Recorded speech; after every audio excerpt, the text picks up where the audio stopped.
All right, everybody. Hello, and welcome. Good evening to everybody. Happy Wednesday. Today is Wednesday, March 10th, 2021. And we are getting ready to get into a very interesting show.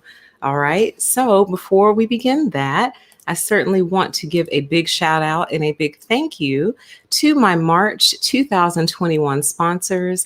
Thank you so much for your support of the show. I really appreciate it. And I hope that a lot of really great things happen to you this month and a lot of good karma follows you around everywhere. Okay. So that is my sincerest hope for you. Thank you for your support of the channel. I do appreciate it so much. Now, before we jump into tonight's show, I have to give a very heavy sensitivity warning. And I might actually give another one as well a little bit later on for those who come into the show later and just stumble in here and don't know what they're stumbling into. But tonight's show deals with very graphic violence. It does not end well for quite a few people in the story. It doesn't end well for the gentleman that we're talking about this evening per se either. But I just want you guys to know there is no happy ending. There's no happy twist. All does not end well for everyone involved. There is violence involved, so much so to the point where I just turned off monetization for this video. There was absolutely no point in wrestling with the algorithm with this one. So do know that, and I will reiterate this again. Okay. All right. We are getting there. Welcome, everybody. Welcome as you fill into the room. This is just madness. Okay. So we are going to get into this. Let's talk about tonight's show and why we're here and the purpose of the show. So as you guys know, I really don't like to bring you graphic content or violent content. We've talked about violent things on the show before. You know, we're all adults. So I don't try to pretend like life is, sunshine and cotton candy. I recognize that life is incredibly violent, especially when dealing with narcissists. I just choose not to dwell on it all the time. When I do bring you something exceptionally violent, it is for a reason. And there is something in it or about it that I want to bring out to you to make a point or to illustrate a point. Okay, so we're probably going to be here for a while tonight. If you like long shows, this is the show for you. So settle in, get your coffee, get your port for those of you who like port now. Welcome. Okay.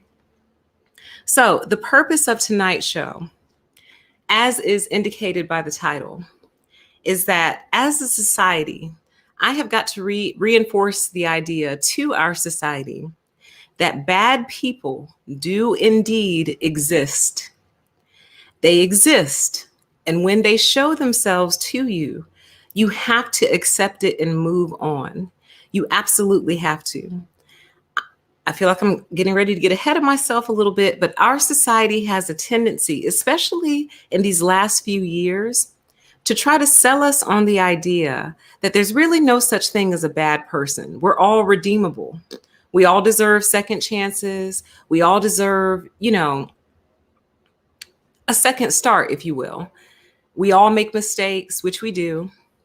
So for that reason, because nobody's perfect, we therefore should not condemn anybody because no one has a perfect walk. And what this mindset has enabled us to do is let people come among us who really don't need to be among us. They need to be somewhere else. They need to be in a place separate that's all theirs and all for them. Being among us causes damage to us. And those are just facts, but people seem to be in real deep denial about that. Okay. So we are going to talk about this. That is the purpose of tonight's show. Okay. So again, for anyone who's just joining, just popped in, this is a very graphic show. So this is your sensitivity warning. Bail out now if you can. Okay. So first, I would like to tell you guys where I heard about this case. So I was just on YouTube one day, and this is the thumbnail that I saw, and I will link all this for you after the show, but obviously you can find it The YouTuber's name is there on your screen, Christina Randall, and that is the thumbnail that I saw. And I was like, say what now? He murdered his whole family twice. So I watched this and I was just floored, you guys. And again, it's not the crime per se, it's the details of this particular case that absolutely blew me away and kind of inspired this whole entire show and live stream. Okay. So I do recommend, if you want more information on the case, either when I link that video or if you go find it yourself, watch her video because she really does do a very good job explaining everything. I prepared like a high level summary for you guys. So I'm going to play that summary and then we're going to talk after that summary plays. So it's about 5 minutes long. So I'm getting ready to play it right now and then I'll come back on and we'll talk about it. Okay, so here it goes. Michigan man Gregory Green.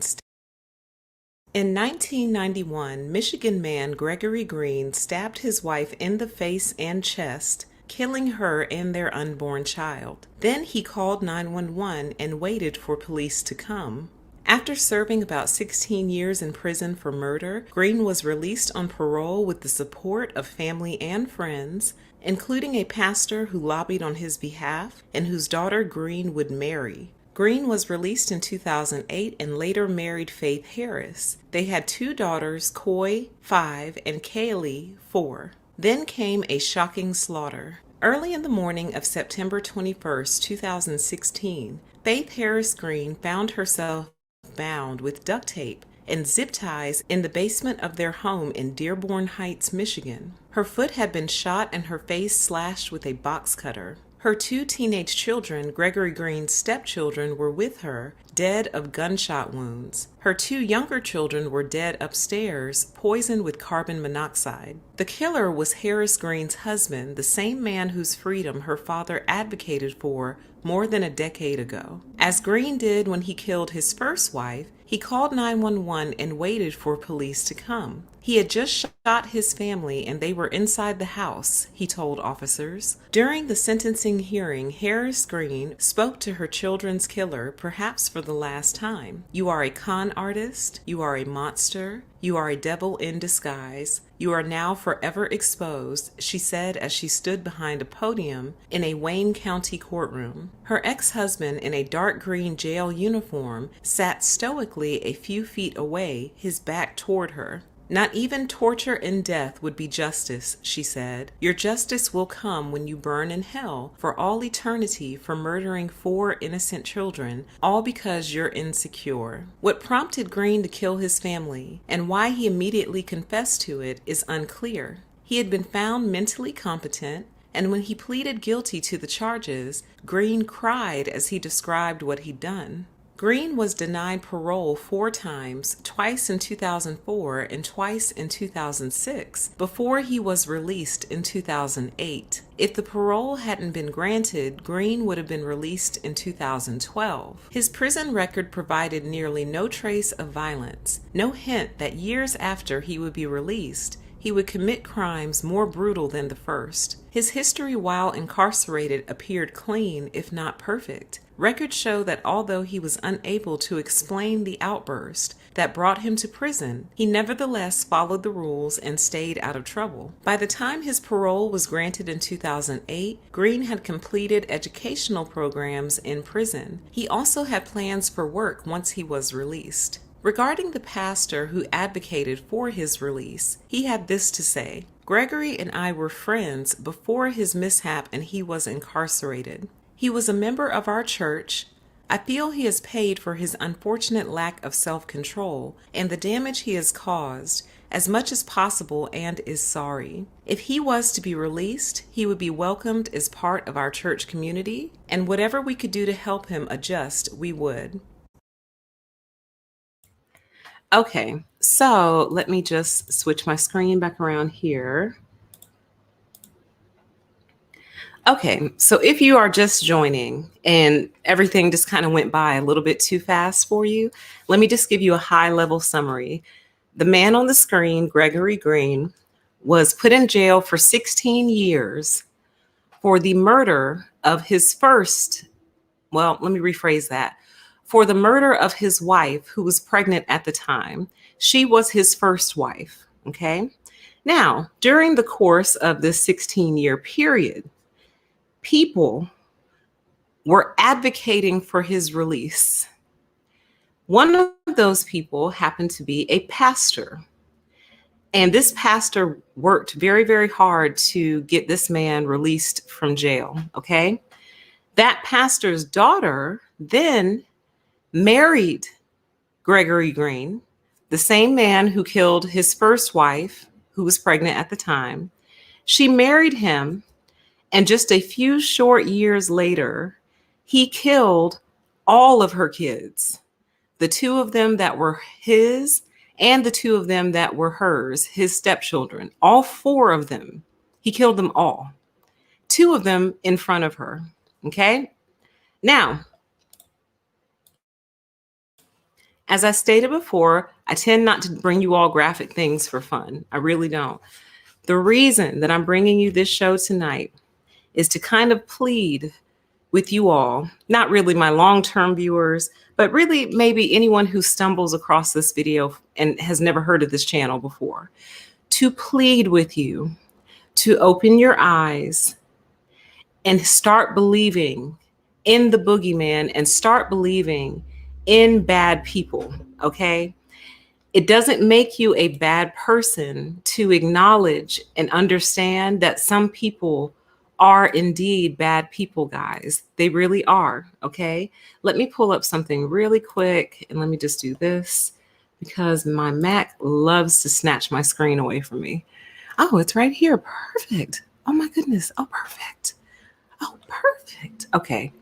So I'm just going to put this one back up. I wonder if that'll work. And it did. Okay, perfect. So let's talk through this really quick. And I do want to make something real clear. I'm not trying to shame the woman or even her father, the pastor, who advocated for the man who ultimately came back, severely injured his daughter and killed all his grandkids. I'm not trying to shame them because I think that this mentality is really, really common. I think it's more common than we realize. This belief that there's no such thing as human monsters. There's no such thing.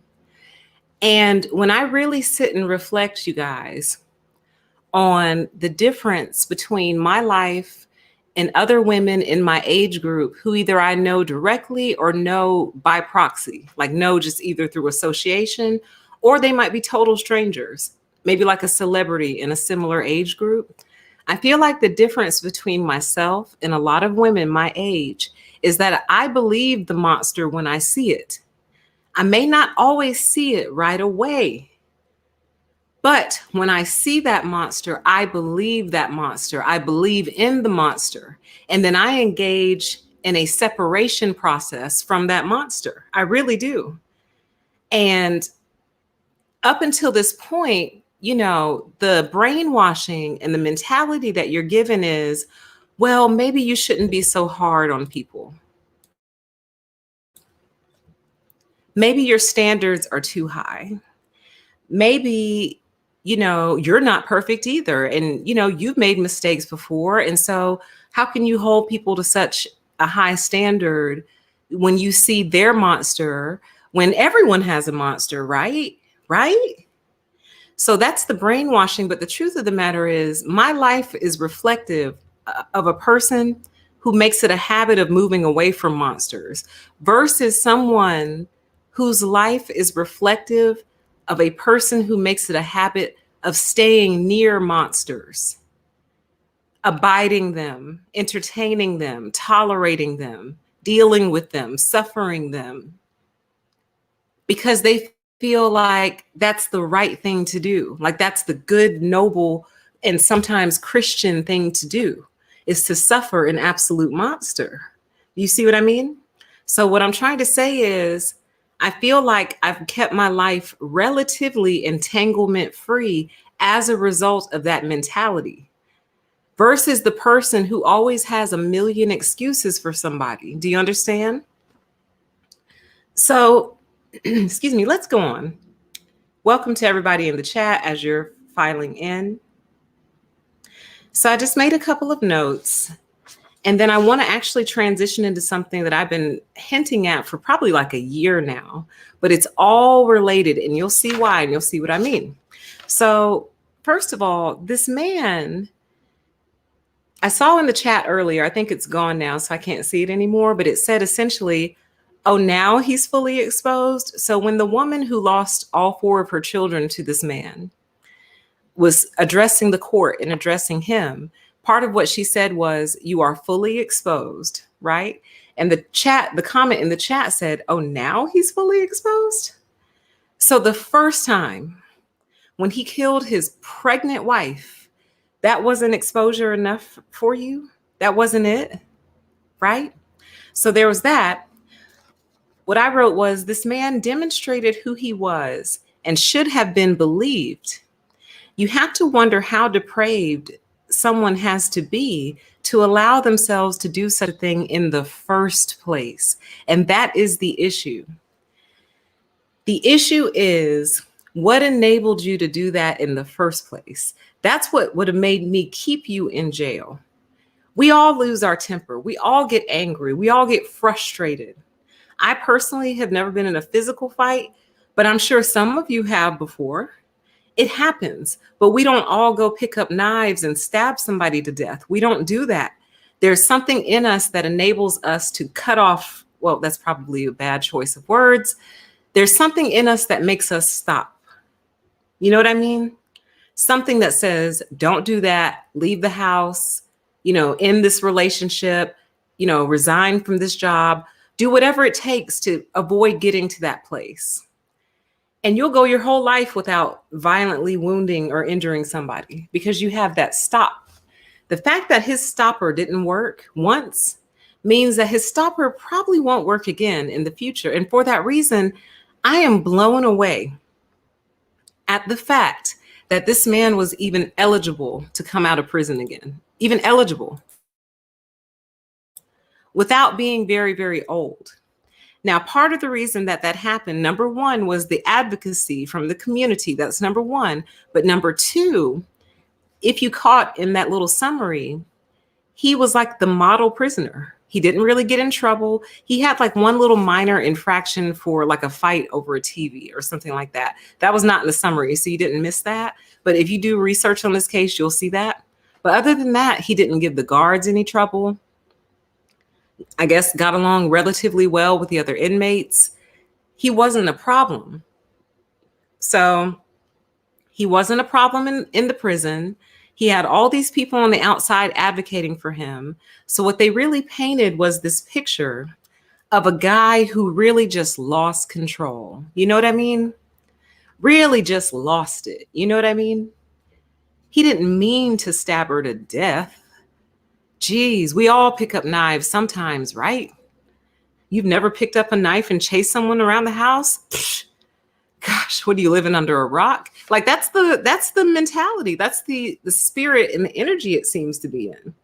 So the fact that he was even eligible, I don't know that this woman would have a case or that any court would hear her case, but I feel like there's some sort of judicial misconduct there. This man shouldn't have gotten out. Now, he was going to get out anyway in 2012, which why? Like, he stabbed his pregnant wife to death. He didn't accidentally trip her down. He didn't push her and then she tripped down the stairs and fell and died.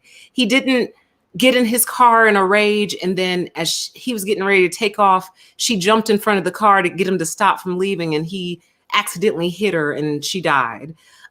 He didn't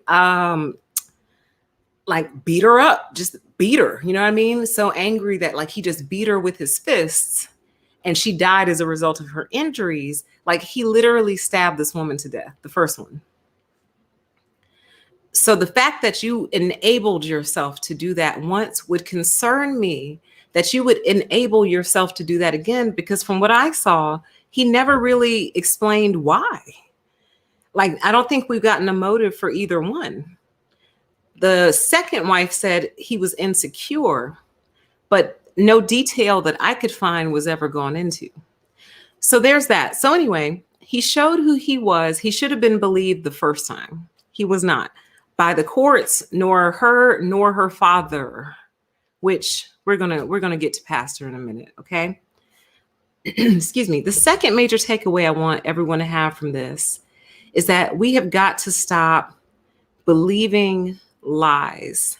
So there have been many requests for me to do something that I was just joking about, but if you guys are serious, I'll do it. But it's something I'm going to call scammer styles. And I want you all to be able to hear lies. I don't know that everyone can hear lies. I was thinking about this heavy the other day. I was like, what if that's what discernment is? So for those who are spiritual or religious, one of the religious gifts is discernment. And so discernment has always perplexed me because I'm like, how do you not see the difference between that and that? You know what I mean? But maybe that's what discernment is. Discernment is the ability to see the difference between two things. And if you have it, you don't really know you have it because it's so natural and innate that you don't know what life would be without it, if that makes sense at all. So people who don't have discernment cannot tell the difference between two things. They can't see the difference at all. So anyway, I say that to say, eventually I'm going to do a video called Scammer Styles, if I can do it without laughing, because I'll be laughing the whole time. But I got to teach you guys how to recognize lies, how to hear lies, and then subsequently depart from the liar, whoever the liar is, okay? But when I say for this particular case, you got to stop believing lies. I can only imagine the lies this pastor told himself, this pastor told his daughter, the lies that the daughter told herself, the lies that Gregory told the daughter. Like there was a lot of lies going around. And I don't mean conscious lies either. I mean, well, Gregory probably was engaging in conscious lies. What I mean is the lies like the pastor was telling himself, the lies the daughter was telling herself, lies like, well, everyone is redeemable. Well, anyone can make a horrible mistake. I mean, I've made horrible mistakes. Well, who am I to judge him? He was a different person back then. He was younger back then. He didn't have a dad. This is me speculating. I don't know whether or not his dad was in his life. This is just me speculating. He didn't have a dad. So he didn't have somebody to show him how to manage his emotions, or when it gets really complex, it goes into, well, his first wife was a really terrible person. I mean, she was really, really bad to him, and she was really, really mean to him, and she really, really talked down on him, And so I'm not saying she had it coming, but, I mean, you can only push people but so far, right? And he just lost it, like he never would do that again, This is what I mean by the lies we tell ourselves. That's what I mean. Now, the pastor's lies were probably on a whole nother level because the pastor had scripture to lean on to help fortify his lies to himself. Okay. Now, listen, I was essentially raised in the church, so I can talk about this. All right. But pastor had probably snowed himself to the point where he actually believed the lies that he was telling himself. You know what I mean? He probably saved old boy in church. He probably got saved, probably got or not in church, probably saved him in jail, went ministered to him, probably gave him communion on communion Sundays. If they had a little baptismal bowl, probably baptized him in the name of the Father and the Son and the Holy Spirit. He probably attended the little, what is it called in jail? Convocational, no, I don't know. The little, oh my gosh, chapel. That's the word I'm looking for. Probably went to the little chapel at the jail and, it was real pious. You know what I mean? Like just model, you know what I mean? Proof that Jesus can save anybody, right? Right? Oh God, the lies the pastor had engaged in, the self-lies that the pastor had engaged in were probably 10 times worse than the daughter's lies. But understand this, The daughter, first of all, her dad is heavily involved in her life. It appears like it's been a lifelong thing. So she trusts this man. She loves this man. She looks up to this man. This is her hero in many ways, her dad. So if her dad is giving the stamp of approval and endorsement on basically a monster, it's going to make her that much more likely to trust this man because her dad likes him, versus her dad being like, I'm not trying to tell you how to live your life, but I don't ever want you to see that man again. You see what I mean? You know, you're a grown woman, you're an adult. I respect you as an adult, but if I had it my way, I would have you never see this man again. I don't trust him. I don't like him. He scares me. Something's off about him.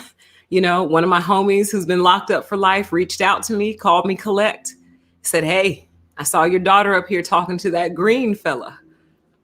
You might want to keep her away from him, man. He ain't right. You know what I mean? The network didn't get back to him. Like the network didn't work its way back to him and say, hey, man, your daughter's seeing that Gregory guy? Hey, listen, I'm not trying to get in your business, bro, but he ain't right, man. I wouldn't let my daughter see him. I wouldn't let my daughter date him. No, I would have nothing to do with that. I would shut that down. Okay. But that didn't happen. The opposite happened. Daddy probably married them. If he's a pastor, he probably actually married them. Now that's messed up. If he performed the actual wedding ceremony, now that's messed up. All right. So let's move on to one of the next points, which is going to transition me into a different point. Okay. So I believe there's a lot of things I believe right now, but one of them is, and I kind of touched on this on my other channel, and I'm not going to go into it here because wow, the monitors for it are insane. But anyway, there is a brainwashing campaign going on right now that is trying to convince everybody that there's no such thing as a bad person. There's no such thing as a bad man.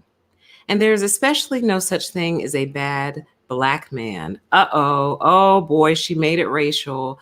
Uh-oh. Crap, PTE. I was enjoying the show and then you went and made it racial. Oh my God. How could you? For anyone who may not know, maybe you're relatively new, you might be brand new. I'm a Black woman myself, so I can talk about this. This has been on my mind for a while. So let's transition really quick into a topic that I've mentioned many times, and I finally found the perfect opportunity to bring it up. So that topic is the issue of Colin Kaepernick in a series he put out last year. Okay. And I've said many times I was going to do a stream on this, and I was actually it was going to be one of my off the deep end series, but I felt like it fit here better. Last year, Colin engaged in a kind of like a written series with a bunch of other authors, advocates, and people who are very important in terms of political and cultural change. And they wrote a series of 30 essays. I only read the first one that was released, and that was actually quite enough for me. However, the journalist in me needs to actually attempt to go read them all, because you have to be able to formulate your argument based on everything that you've seen. However, that would take a long time. Back to the point. The primary issue I had with Colin's article, which was entitled "The Demand for Abolition," meaning abolish the prison system, and of course, policing as a side effect, but calling for the abolishment of the prison system specifically, right? And I read this whole article, and I will link it for you once the show is over. And the issue that I walked away with going is, Colin has not told us how we're going to deal with the actually sick people in our society, the actually depraved, those who cannot be reformed, those who can't be helped, those who cannot be changed. He doesn't believe they exist. And that is the entire point of this live stream. Colin, I don't think, really believes people like Gregory Green exist. A man who killed his whole family twice. He did it twice. He was granted his freedom, something a lot of people who are convicted will never get.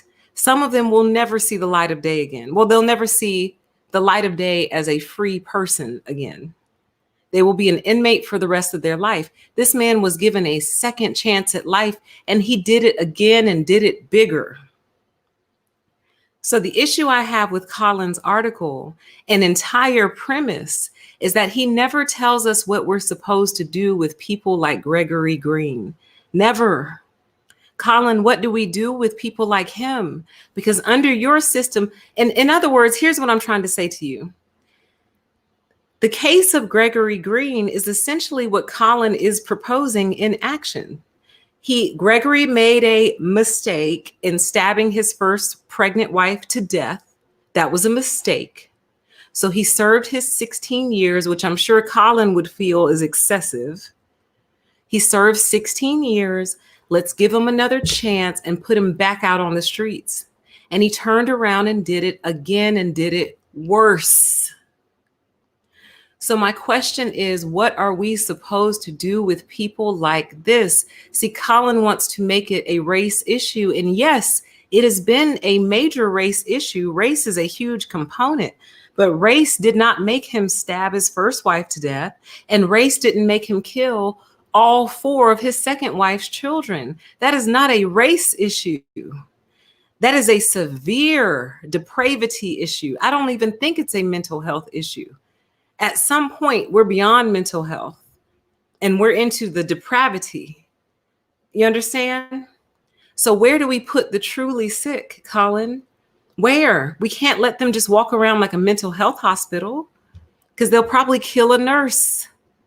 So let's read this quote on the screen. This is from that article, which again, I will link for you. And this is coming from the article that Colin wrote. Despite the steady cascade of anti-Black violence across this country, I am hopeful we can build a future that imagines justice differently, a future without the terror of policing and prisons, a future that prioritizes harm reduction, redemption, and public well-being in order to create a more just and humane world. So that quote, the premise of that quote is that these are humane people being treated in an inhumane way. That we're taking people who are humane and treating them in an inhumane way. Now, has that happened before? Yes. Is that documented? Yes. Is there a historical component to that? Yes. Do we have a problem? Yes. But we are not talking about the whole picture. And that's why I've always had trouble having this conversation, because we refuse to talk about everybody. Y'all just want to talk about that tiny little percentage of people who are experiencing injustice. But what about people like Gregory Green? So let's look at the quote again. Despite the steady cascade of anti-Black violence across this country, well, Gregory Green killed his Black wife, his Black baby, and then 4 other Black children. I would say that's pretty anti-Black and pretty violent. What about that? What about that part? What do we do with that? I'm hopeful we can build a future that imagines justice differently. Me too, but I'm also hoping that we can build a future that doesn't need justice so much. That's kind of my position. Why do we need the justice system so much? See, he imagines a future with the justice system in it. Why do we need it so much? Is it because we're surrounded by really, really, really sick people of all races? Could that be it? A future without the terror of policing and prisons. You know what's terrifying? Being stabbed to death by your husband, who you're also pregnant by. You know what else is terrifying? being killed by your stepdad. You know what else is terrifying? Being bound and essentially gagged with your face slashed and your foot shot, and having your new husband and father of your children kill two of your children in front of you. That's terrifying. That's terrorizing. What about that? Like, we're not going to talk about this part. I can't, that's why I can't do it. Like, we have to talk about what we would do with someone like Gregory Green.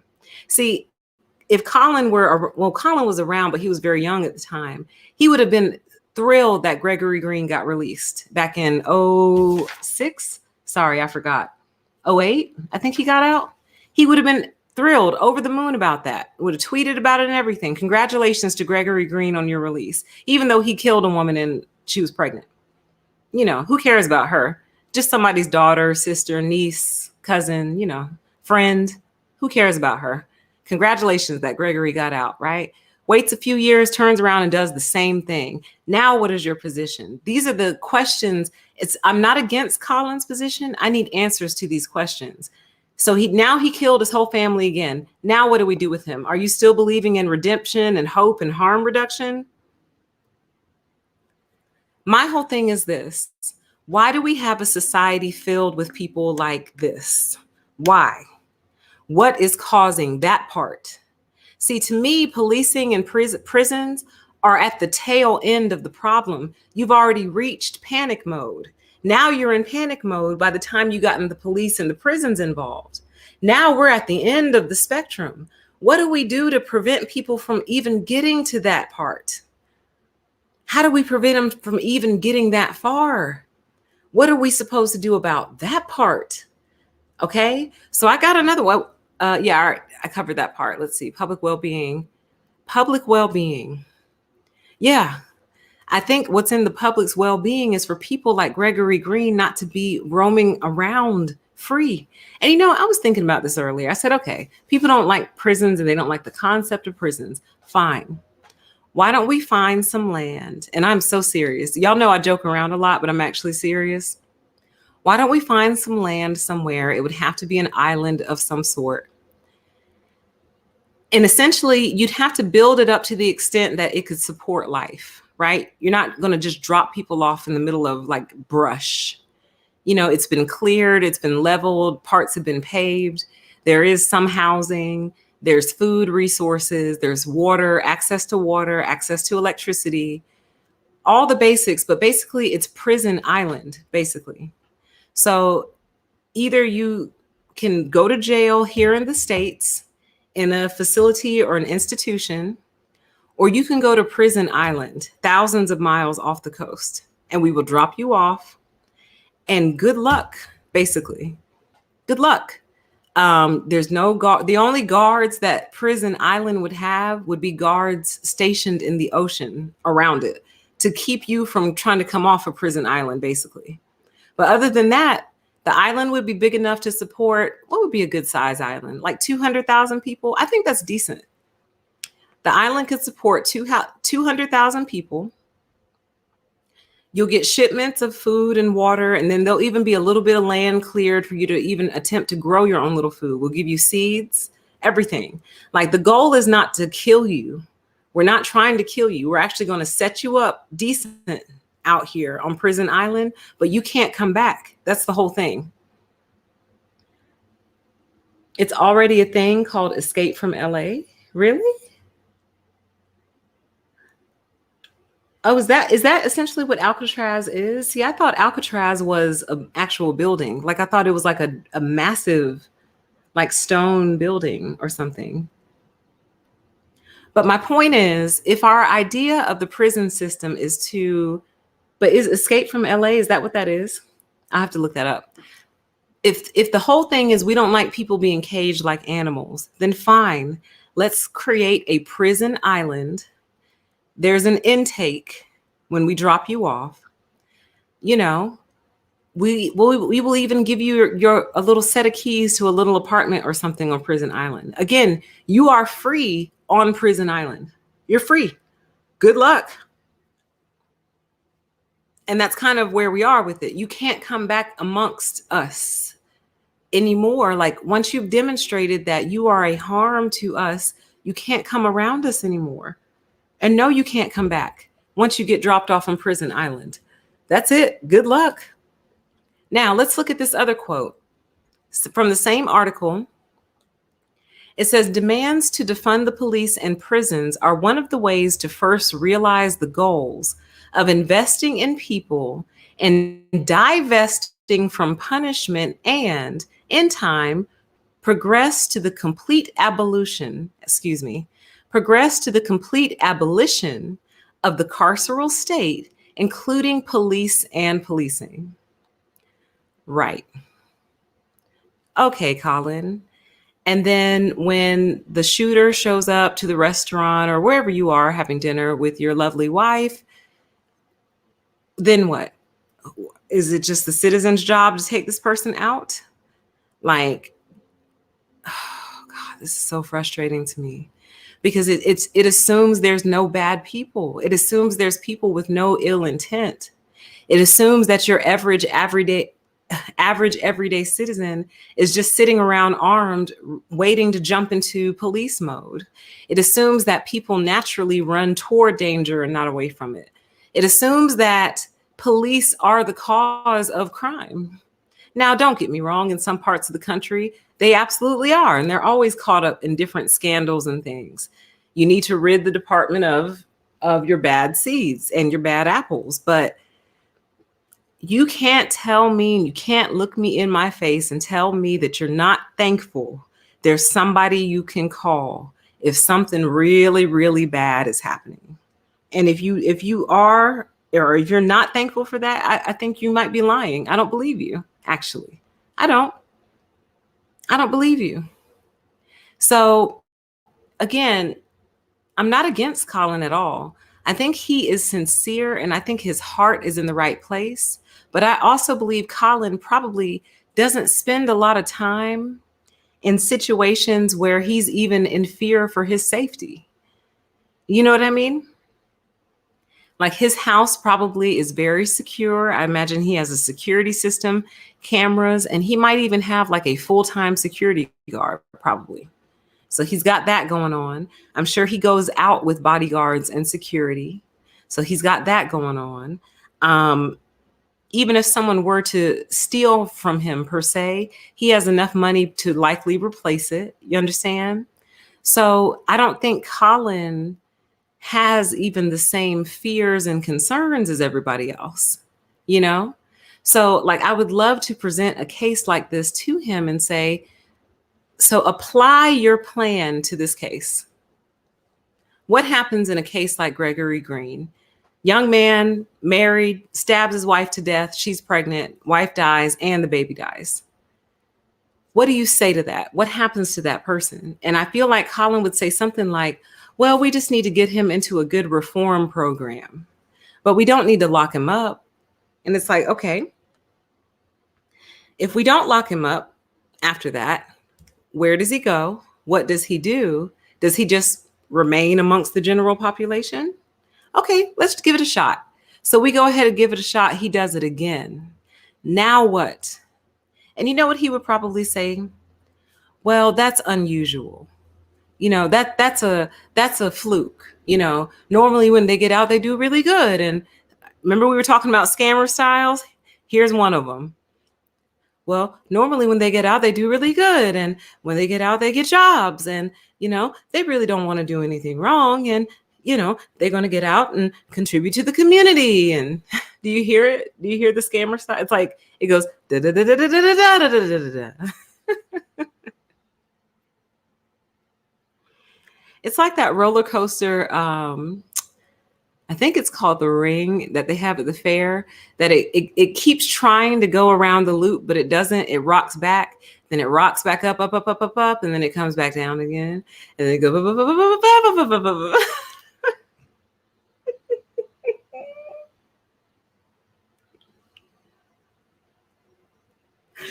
So to me, that's a scammer style, and I hear it all the time. It drives me nuts. So it's like, well, if he got out, he'd probably go get a job. And, you know, just because he killed his first wife doesn't mean he'll do it again.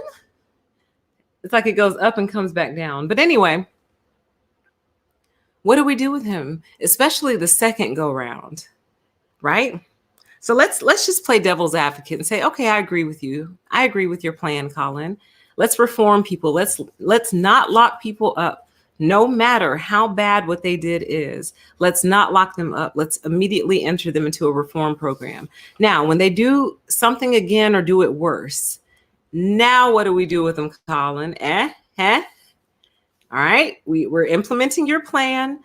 First strike, no matter how bad it is, no matter what you do, no matter who you kill, we will not put you in jail for your first violation. Now, when they do it again, my question is, what do we do after the second time? Because that's proof, right? I'm just playing devil's advocate here. If you do something horrible and you've never done it before, and you have no history of anything even similar, well, then sure, you had a fluke. You killed 10 people. I mean, you had a bad day. So come on out. We're just going to put you in a reform program. Now, the second time when you kill 20 people, my question is, are we then going to remove them from the general? Let me phrase it like this. Then will we remove them from access to the general population is my question.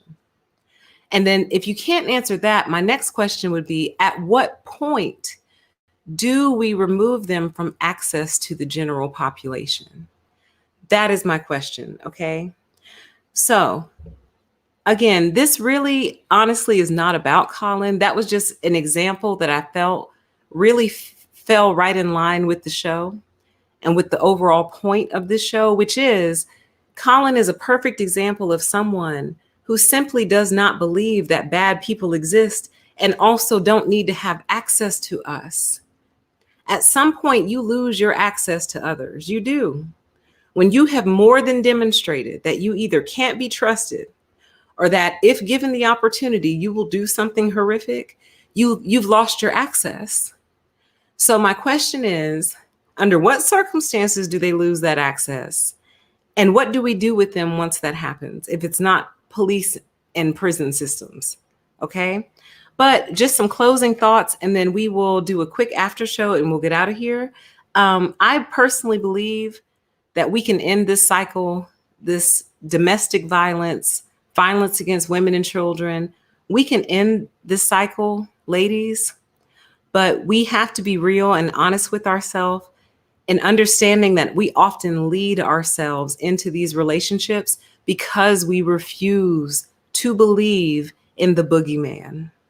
And this is especially true for Black women, especially right now, because the narrative right now is, oh, they're always trying to tear a Black man down.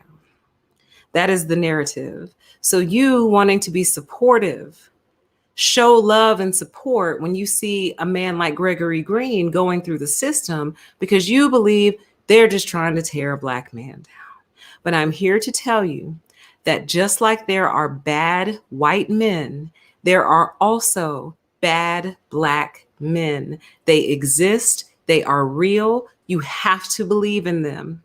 Not believing in their existence is putting you and your children in danger every single day, because you want to continue to tell yourself lies so you don't believe the truth about who someone really is or even might be.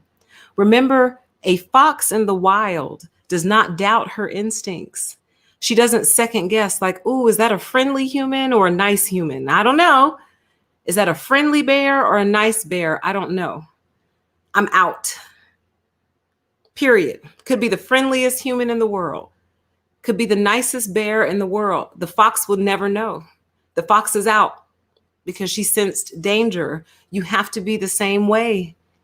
And especially when you have glaring proof like him killing his first wife. Can you imagine going on a date with this man and you being like, so what have you been up to the past couple of years? How do you keep yourself busy? What's your hobby? And him saying, oh, well, actually, I don't really have any hobbies. I'm just really getting things started back up again. And you say, I'm sorry, what do you mean? Oh, well, I've been away. Oh, you've been overseas? Oh, well, no, actually, I was locked up. Oh, well, what happened? How long were you locked up? Oh, about 16 years. Oh, well, what happened? Well, I had a little mishap and I killed my first wife. Oh, tell me more. Well, I had gotten enraged and I just stabbed her to death. You know what I'm saying? But it was a mishap because that's how the pastor described it before his little mishap. That's how the pastor, phrased it up for us. I think there was something very specific I wanted to say about that. Hold, please. Let me see if I can find it. Let's get my little notes here together. Beautiful and perfect. Okay, let me see here.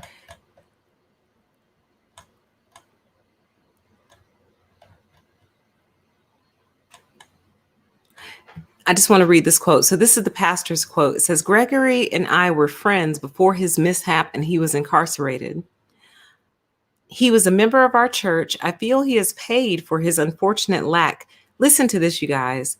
I feel he has paid for his unfortunate lack of self-control and the damage he has caused as much as possible and is sorry. If he was to be released, he would be welcome as part of our church community.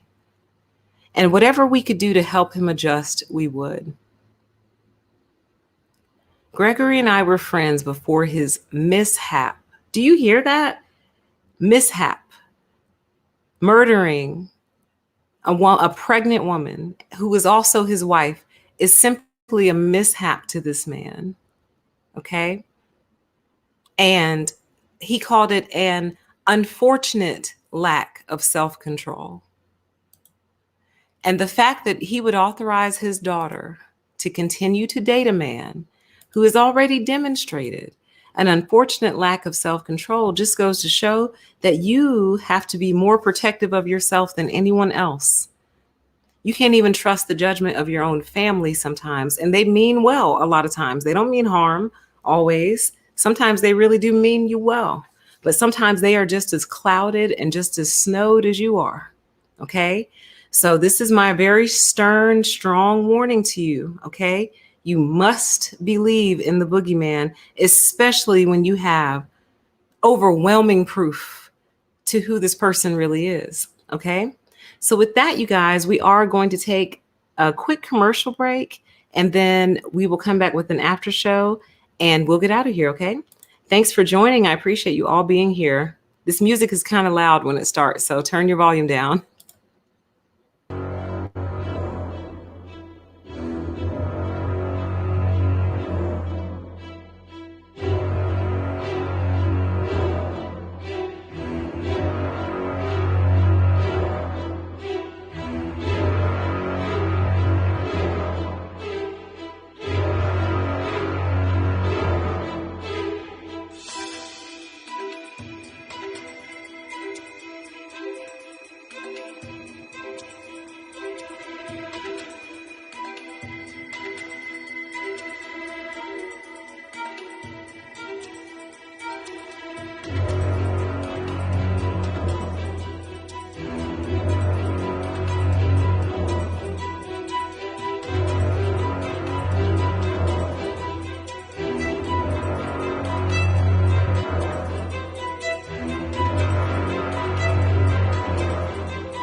Are you scared yet?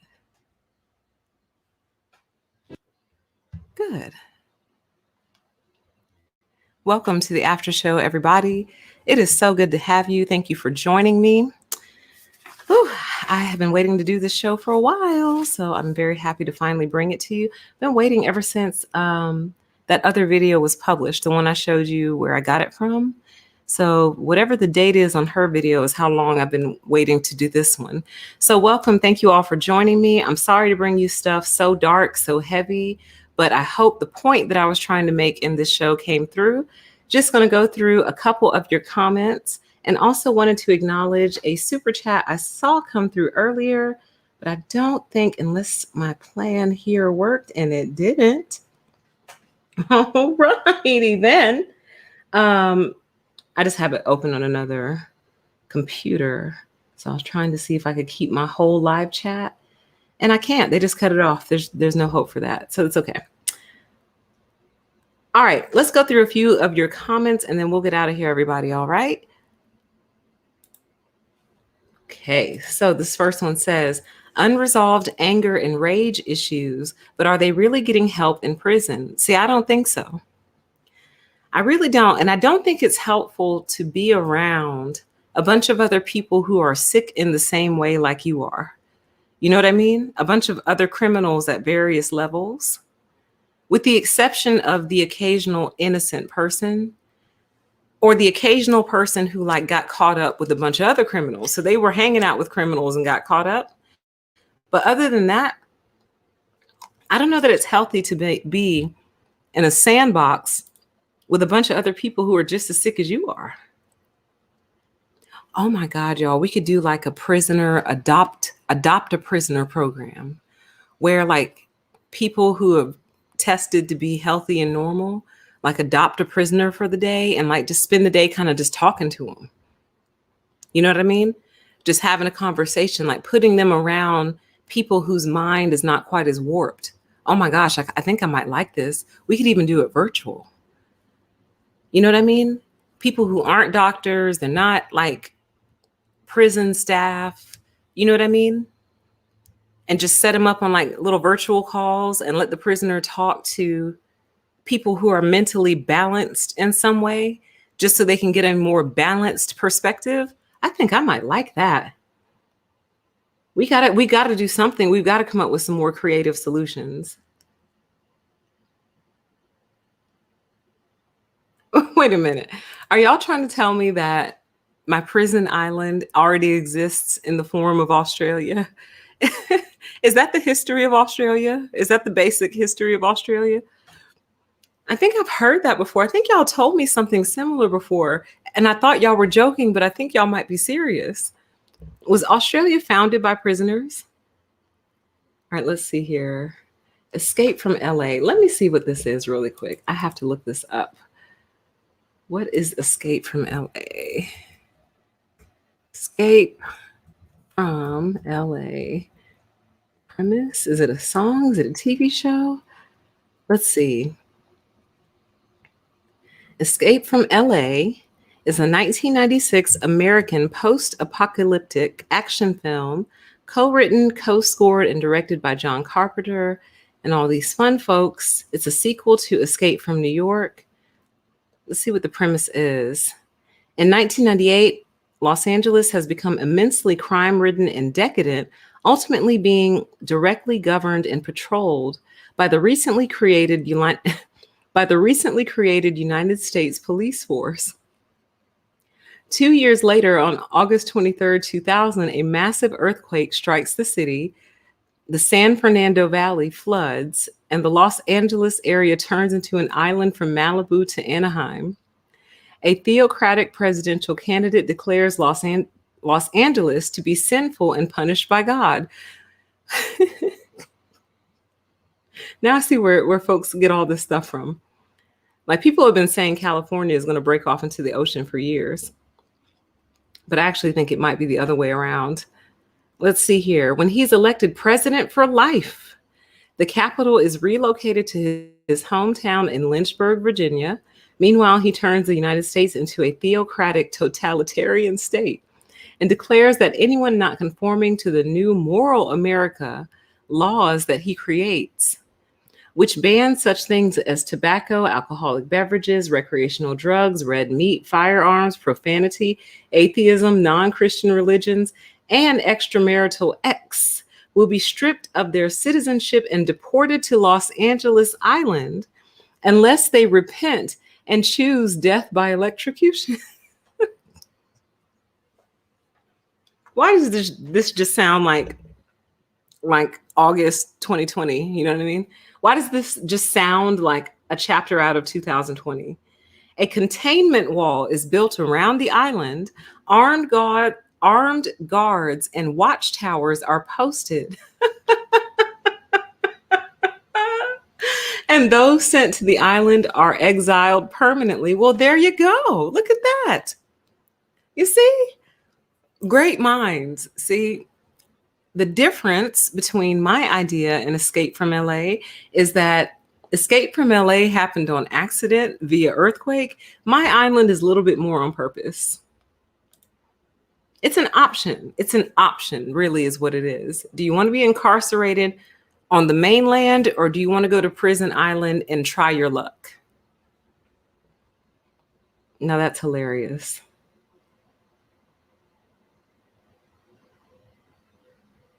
Let's see here.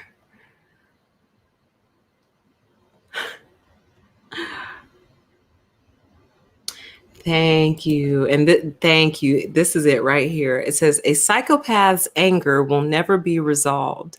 This is what people need to understand. Some people cannot be helped. And this is the thing that I feel like no one in our society wants to hear. Nobody wants to hear that some people are beyond help, guys. They are. Because one of the main reasons that they're beyond help is because they are so resistant to it. The first step in being helped is being willing to be helped and being open and allowing yourself to be helped. That's step one. So a lot of these people don't even think anything's wrong with them. So why would they let you help them if they don't think anything's wrong? So that first they have to even see the problem. Maybe that's step one. First, you have to be able to even see and recognize that there's a problem. Then you have to be open and willing and able to let people in to actually help you. So the combination of those two things alone makes some people beyond help. But then when you get into the biochemistry and the neurology of it all, it's a sad reality, but it is a reality. And the acknowledgement of this reality makes the difference in a lot of people's lives. I'm convinced. I'm convinced of that. The people who know, accept, and understand that there are some people who are beyond help overall will be better off than the people who keep telling themselves the lie that, oh, there's hope for us all. Jesus can save anyone. And again, to my Christian listeners, I'm not trying to offend nor insult. I've had many conversations with the Lord about this, and I'm like, God, listen. Hey, maybe you can help them, but I don't feel like it's my job to keep putting myself near and around disordered, unwell individuals who have more than demonstrated that they're beyond help. Like, I'm not their test kitchen. You know what I mean? So, but people don't want to hear that though. They think you're a horrible person if you believe that. But my whole thing is, it's that person who proves it though. It's not like I say, oh, they're beyond help and I just cast them aside. Usually this is a person who, like, we did a video on this. I call it testing the theory. Usually this is a person who you have tested the theory with over and over and over again until you finally prove to yourself that this person is beyond help. So you have to come to a satisfaction place that, okay, I've done everything I can. You know, I feel comfortable walking away now. So anyway, I could do a whole video on that. I kind of already did, and I could do more. Let's see.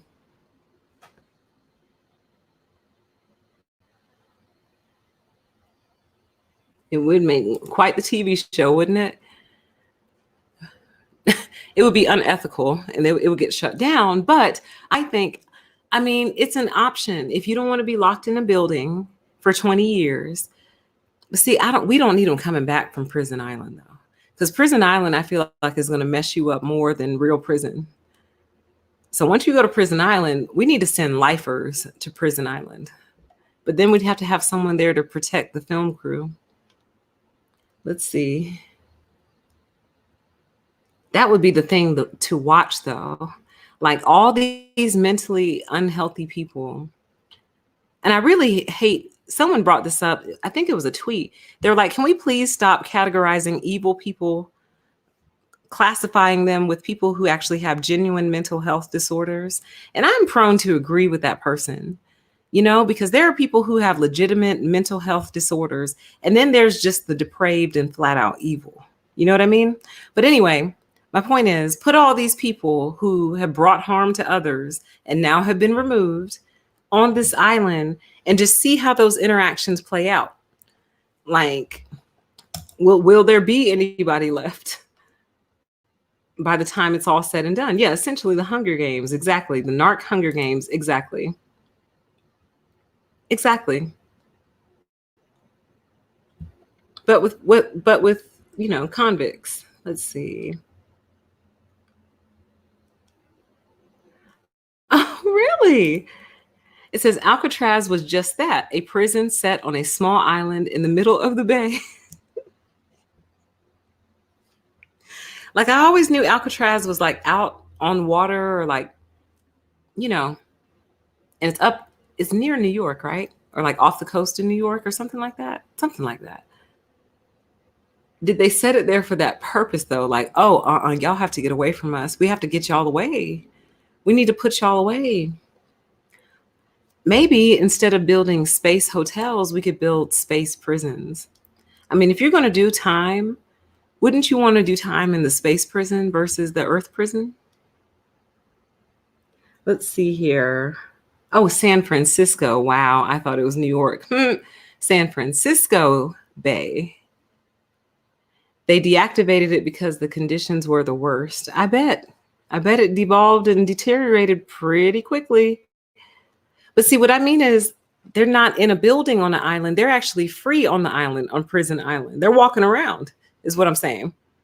They just can't get off the actual island itself. That's what I mean.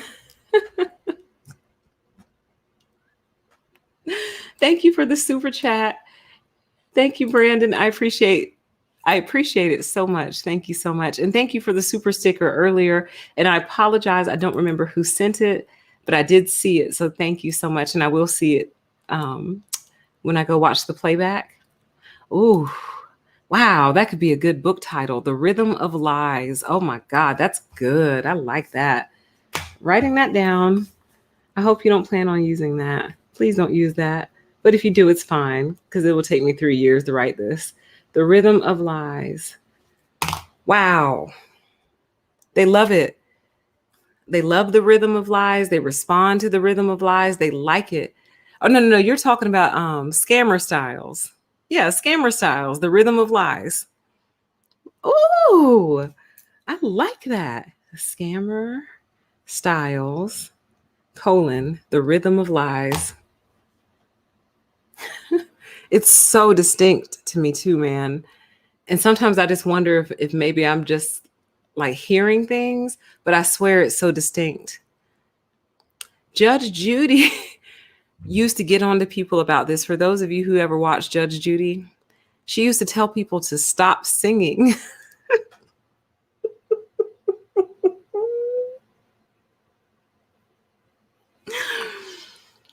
Now, the singing is not the same. To me, I don't think singing is a function of lying.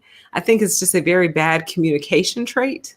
But I think it's something that has really taken over because I've heard pretty much everyone do it. But it goes a little something like this when someone's singing. Let me find something to read. Let's see. So I first heard of this case on YouTube and I was drawn in for some reason. I've linked the video I saw that drew my attention to the case in the description box. She does have a much better way of explaining it. So please be sure to take a look at that when you get a chance. God, it's so funny. When those girls would get on there singing on Judge Judy, she was stop singing. And they'd say, what? I'm sorry? Say, stop singing.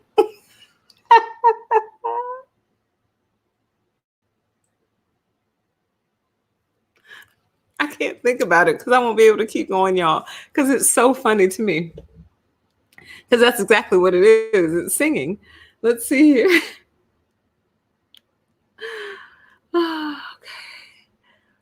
Okay. Okay, I have to think about something different. Let's see.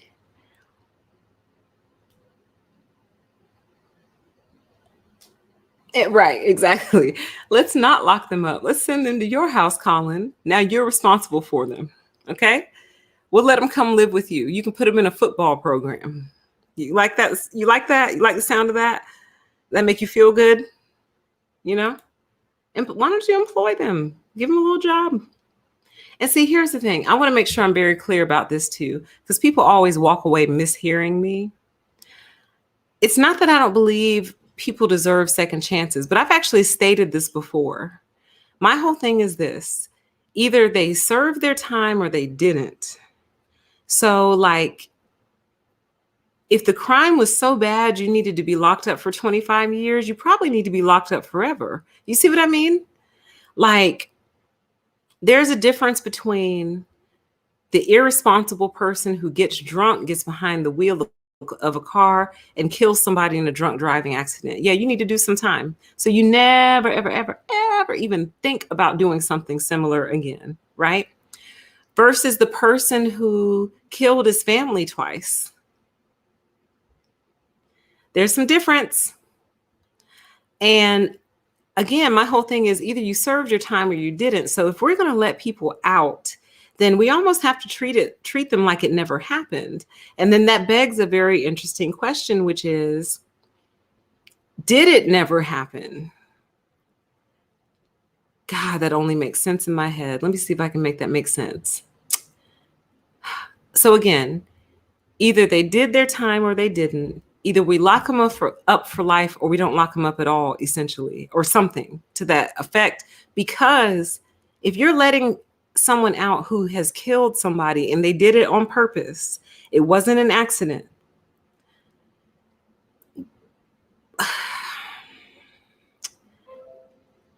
Like, that's kind of a thing that like kind of happened, you know?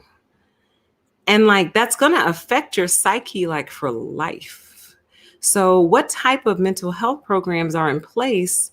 Are they having to check in with a therapist once a week, a counselor once a week, go to some sort of class to kind of restructure them back into society? You see what I mean? Like, I guess what I'm trying to say is right now, I don't think our systems are robust enough to be letting people out the way that we do.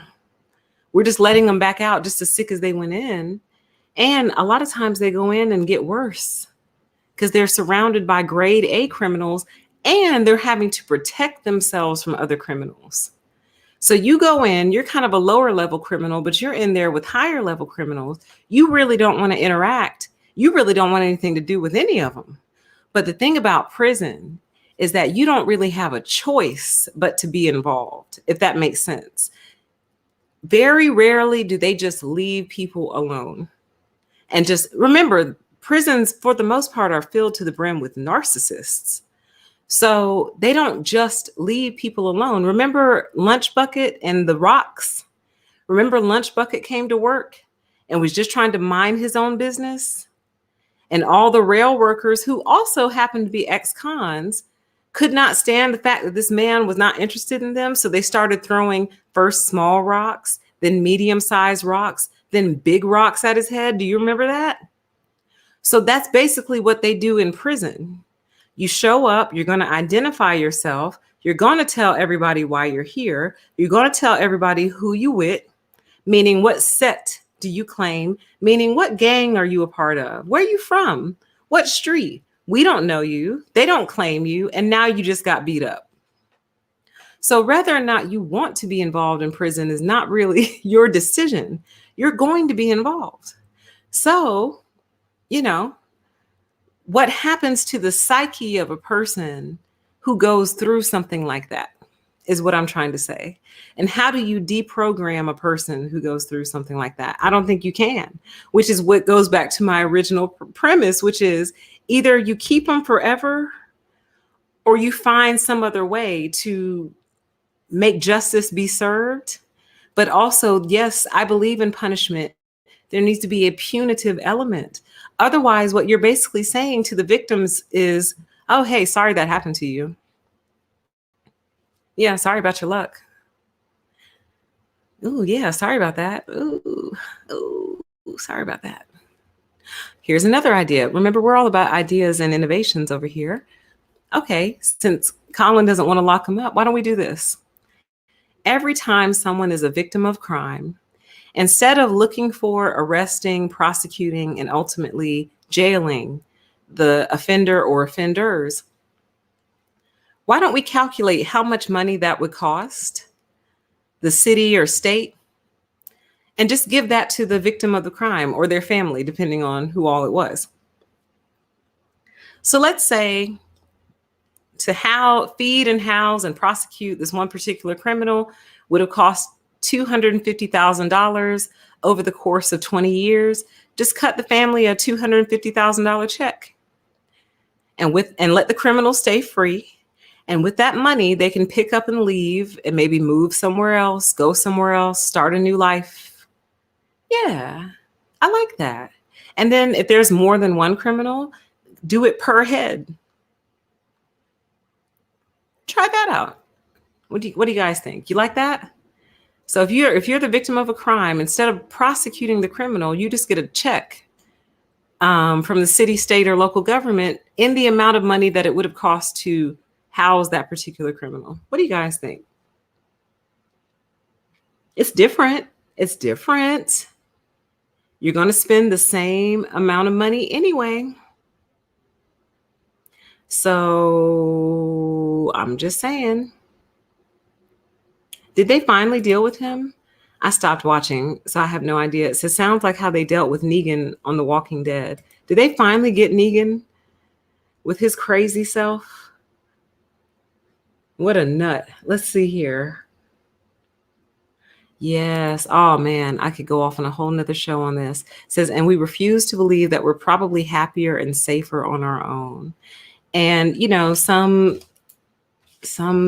guy will drift over here from the manosphere and be like, see, that's your problem. Y'all want to be independent and you think you don't need no man, blah, blah, blah, blah, blah. Listen, and my response is and always has been the same, which is if being single versus being with a man like you, I'll take being single any day, any day. Like if the man is like this particular man, or whoever I'm talking to, and they're coming at me with that, oh, you're going to be single and all. I'm like, it beats the alternative, honey. It beats having to deal with a man like you every day. And see, I think that's a hard pill to swallow. Believe it or not, it's an easier pill to swallow that you lost to somebody else versus you lost to principle.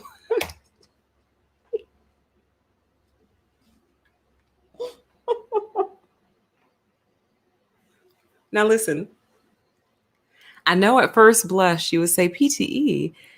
No way, it always hurts. If someone you liked or loved ends up with somebody else, and especially if it's in your face and you can see it, who wants to go through that? But trust me, it hurt. It's not about which one hurt. They both hurt. But the one that hurts more is the fact that they chose nothingness over you.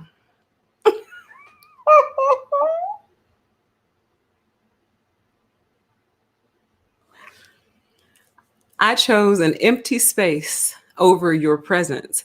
That hurts more, guys. Whether or not you want to believe that, it hurts more. Because at least when you lose, you lose. And like losing is part of life. So if you lose the competition to somebody else, well, loss is kind of part of life. It happens. It's a hard pill to swallow, but you can swallow it versus like, so you don't want to be with me? No. Why not? Because you seem like kind of a dangerous person, and I don't think I want to intertwine my life with you. Oh, you must have somebody else. No, actually, I don't. Yeah, right. Whatever. I know you got somebody else. Actually, I don't, but you can believe whatever you want. And they're like, whatever, go off and be with him. Hope you happy. I'm like, okay. And they have to believe that. Because the fact that you would choose nothing over their presence hurts more than words. Words can't describe that feeling. Okay.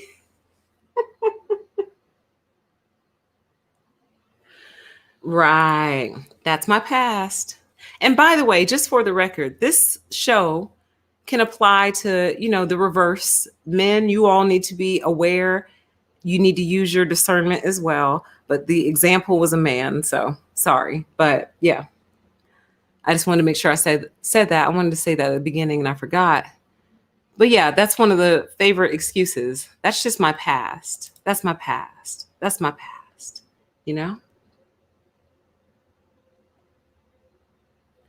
Let's see.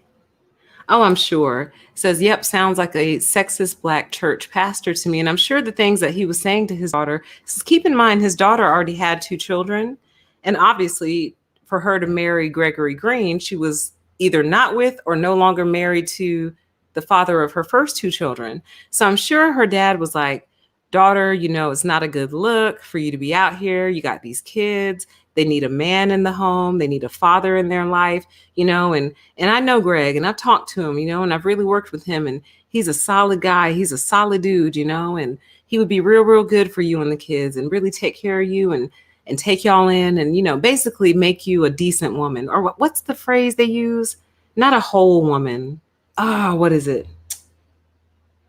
Oh, God, what is the phrase? Y'all know the phrase.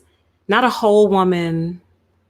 Not a righteous woman. What does it mean when you're no longer like scandalous as a result of not being married? Oh, I can't believe I can't think of it. It's one of those old Southern sayings. Honest. Thank you. Make you an honest woman. Thank you. Thank you. Thank you. He'll make you an honest woman, sweetie, and she, again, this is her father. He's a pastor. There's a lot of influence there. A lot of influence, and she believed him, And there is a part of me that feels sorry for her only because this one was hand delivered by her daddy. She didn't go find him in the club. She didn't go find him on the street. This one was dropped off and hand delivered by her daddy. Like, that's rough. And I'm sure those are some of the lies that he was telling himself and her. You know what I mean?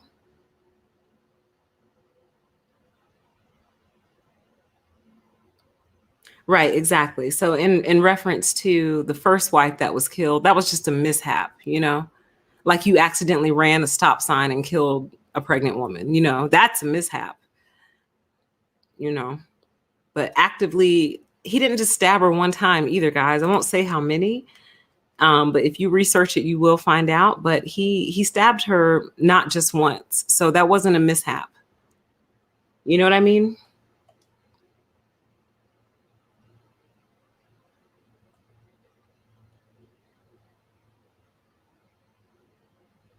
Mm-hmm. It says, quoting, it says, sometimes they are just as snowed and fogged as you are. In reference to, I believe I was talking about the friends and family who are sometimes trying to, hook you up with somebody or whatever. Sometimes they're just as snowed as you are. Because people really believe lies. I have got to flesh this idea out, y'all. It has been on my mind so heavy these past couple of days, because I think it's a huge problem. Because I'll put it to you like this. This is kind of the mindset that I've been in. It's this. For a long time, I thought people were just patronizing each other. So I can't think of a specific example, but you know how people are. They'll be like, oh my God, that's awesome. Oh my God, that's great. Oh my God. like enthusiasm, and they might mean it. But we talked about this before, the whole toxic positivity, never say anything bad, blah, blah, blah, blah. But here's what I've come to realize, you guys, they're not faking. And to me, that's scary. And what I mean is like, this is why I said I need to flesh this idea out. It's very hard to explain, but what I'm saying is that what once might have started off as fakery has now become real fakery. I'm just going to stop now while I'm ahead, because once again, it makes perfect sense to me, and it might even be making sense to some of you, but I feel like I'm not explaining it well. But just know that the fake has started to replace the real, to the point where the fake passes. So here's a great analogy. It's almost like if people started printing fake money at home, and for a long time, retailers were catching it and people were getting in trouble and blah, blah, blah. But then over time, like slowly but surely, they started to like accept some of the fake money. And then before you know it, like they're accepting more fake money than real. And no one really knows how that happened. That's kind of what I'm trying to say. Oh my God, it's so hard to explain. I wish I could do it. I wish I had the words for you. I'm glad that this music is affecting you guys. I wanted this music to affect you. I wanted it to scare you, man. I wanted it to snap you guys out of it and snap you into it. I'm glad you guys like it though. When I found it, I was like, this is it. Going live tomorrow. I found it last night. So let's see here.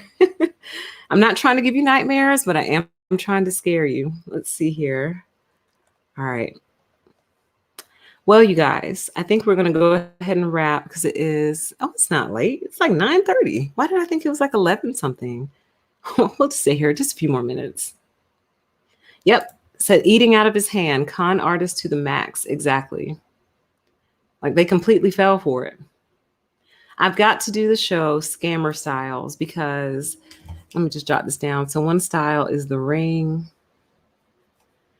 I mean, you guys kind of already know, but I think you need to see it like kind of acted out. But like, I guarantee you, like when he called them or when they went to visit him and he was talking through that glass, it went a little something like this. We'll call, what should we name this one? We should name this one maybe prison scammy. I don't know. Prison scam style. I don't know. Glass case. I don't know. We'll name this. We'll name this one Alcatraz. We'll call this one Alcatraz. And it goes a little something like this. Yeah, you know what I'm saying? Because they got me up in here and everything or whatever. But you know what I'm saying? I've been real good. You know what I'm saying? I've been reading a lot, exercising, you know what I'm saying? Praying, thinking, you know what I'm saying? Writing everything down because I got this master plan. You understand what I'm saying? Because see, everyone doesn't have a plan like me. Everyone doesn't have a plan. Everyone isn't always as creative as I am. You know what I'm saying? My mind is real flexible. You know what I'm saying? My mind's real flex. It's got that flex on it. You know what I'm saying? And like, I just put my mind and I apply things to my mind and I take those things and I apply it back and boom. And then I come up with a master plan. You know what I'm saying? So they got me in here or whatever, you know what I'm saying? But I'm a good person, you know, everything that they try to put on me, you know what I'm saying, is not everything that is actually true, because in this life, some things are true and some things are actually not true. And so when you look at what's true and what's real and you go, wow, and then you open it up and you put it in front of you and then you go, pow, you know what I'm saying? And then when you get back to the circle and then you imply and implore the circle of life and you put the circle of life into the body of the meaning of the character, you got me. And scene.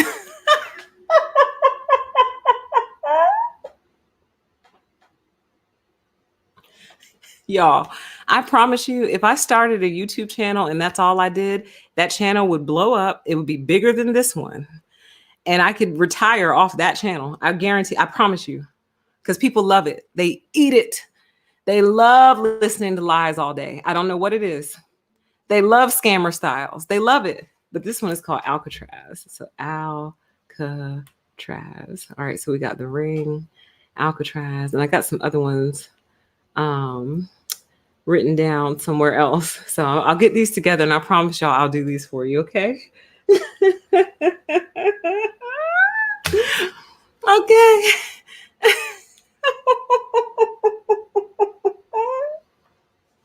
I told you I can't think about this stuff. I'll start laughing. I can't do the rest of the show. Okay. Let's see. Let me see if I can just grab one more comment. Then we'll get out of here. But I hope you guys have enjoyed this show. I feel like this is very, very important for us to talk about, not to highlight and isolate this man, not to make him famous, not to bring any shame or any more pain to his victims' families or the mother who survived the loss of all four of her children. The only reason I bring this to you guys is because I feel like this mentality and mindset is very, very common. It's more common than we realize. And then oftentimes, I know you guys all know that one person, I'll just say girl, that one girl from high school that you thought was going to like do it. You thought she was going to make it. You had high hopes for her. And like somehow she just got herself like entangled in a relationship with someone you can't even fathom how it happened. This is how it happens. The willingness to believe lies, the inability to hear lies, the constant excuse making for bad behavior, the unwillingness to believe in the boogeyman is how it happened and how it persists. Because then you might say, well, okay, she was young and naive, but after all that he put her through the first time, she didn't learn anything. No, honey, because this goes on. The self-delusion continues. It's kind of like they say with gamblers, when you've lost so much, you have to keep playing to try to recoup your losses. Otherwise, you just go, oh my God, I can't believe I just threw all this money away. It's the same thing. And then that just kind of makes it easier to believe lies and digest lies and try to pretend like there's no such thing as the boogeyman and like bad people don't exist. Unfortunately, they do. We don't know if they're going to persist till the end of time or if they are actually in the process of being phased out. It remains to be seen, but until then, you have to believe in the boogeyman, okay? Let this case be a warning to you. Talk to your daughters, explain to them all men are not bad men, and help them understand the difference between the two. Help them discern between a good man and a bad man. Help them believe what they see with their eyes before it's too late. Okay. And with that, you guys, I am going to close out. Thank you all so much for joining. I cannot wait to read your live chat comments, all of them. And I'm going to play us out again with our super creepy music. So watch your eardrums as I put it back on. But thank you all so much. We will talk again very soon. And I'll be sure to catch you all this Friday at 8 for the news break. Okay. Take care. Talk to you again soon. Bye.